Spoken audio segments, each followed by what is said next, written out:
The Chicago Bears are standing at a critical juncture in their rebuild, and this Super Bowl, it's more than just a championship game. It's a glaring lesson, a blueprint, a message written in bold letters. If you want to compete at the highest level in the NFL, you don't ignore the trenches. You don't take shortcuts on the offensive line.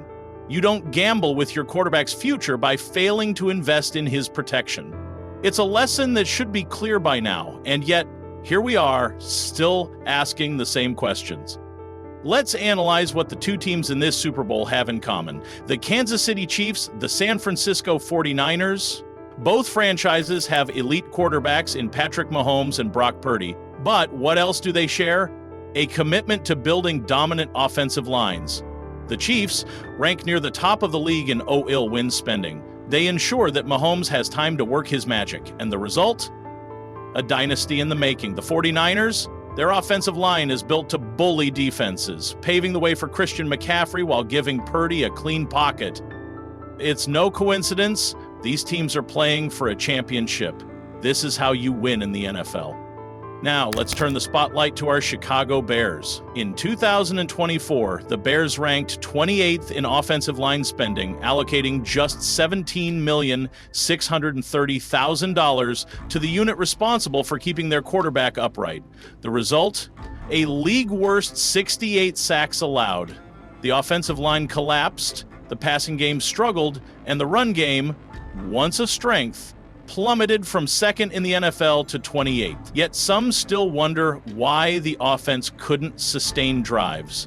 It's not rocket science. If your quarterback is constantly running for his life, your offense won't function. Here's the part that makes it even more frustrating. Ryan Poles knows offensive linemen.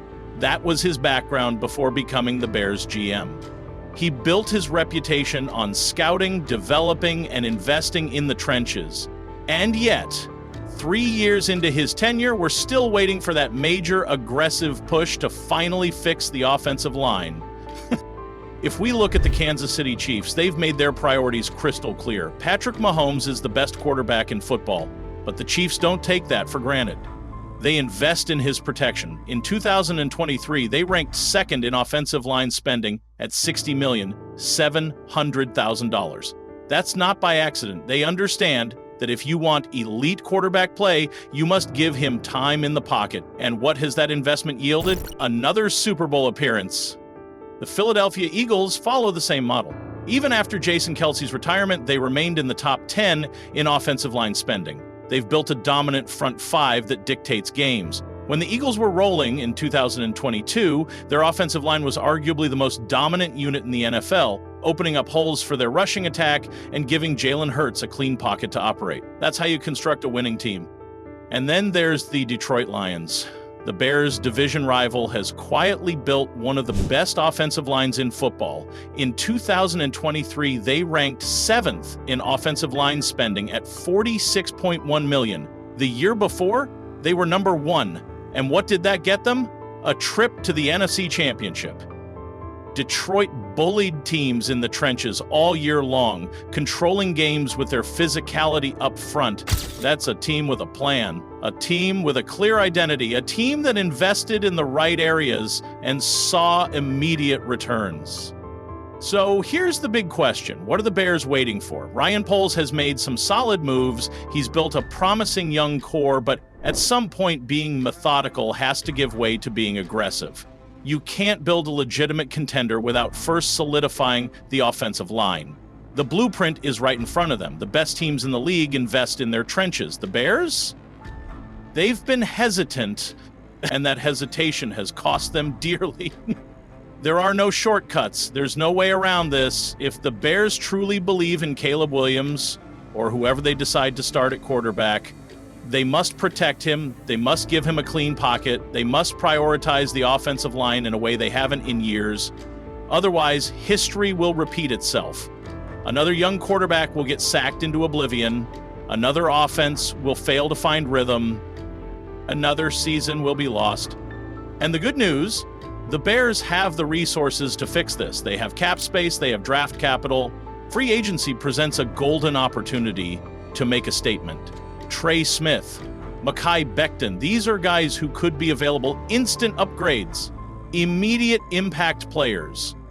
The Bears need to stop patching holes with bargain bin solutions and start making real investments in the trenches.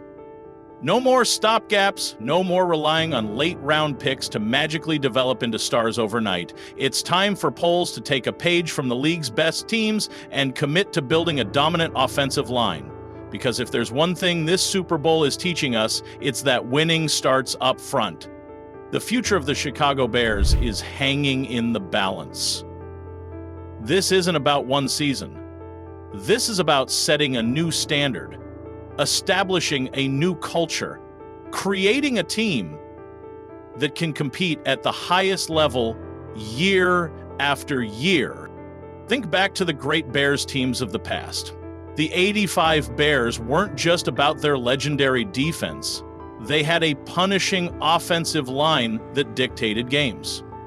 That's the identity Chicago football needs to reclaim. That's what Ryan Poles needs to prioritize. Bears fans are tired of watching quarterbacks get pummeled, tired of watching the offense sputter, tired of waiting for a team that can finally stand toe-to-toe with the NFL's best. The time for patience is over. The time for action is now. The talent is there, the money is there, the opportunity is there. No more waiting. No more excuses. The Bears need to act, and they need to act fast. Because in today's NFL, if you're not building in the trenches, you're not building to win. And the Bears, they need to start winning now.